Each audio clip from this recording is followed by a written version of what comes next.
അങ്ങനെയുള്ള സ്കൂൾ വേണ്ട.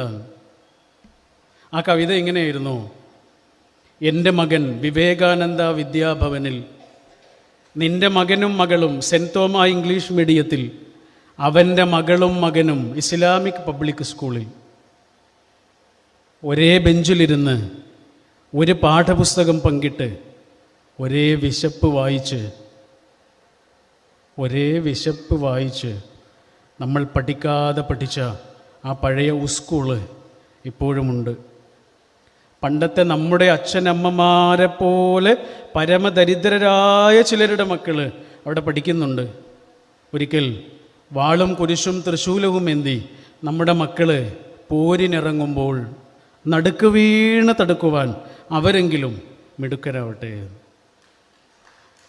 അന്ന് തീരുമാനിച്ചു അവന് GUP സ്കൂളിൽ പഠിച്ചാൽ മതിയെന്ന്.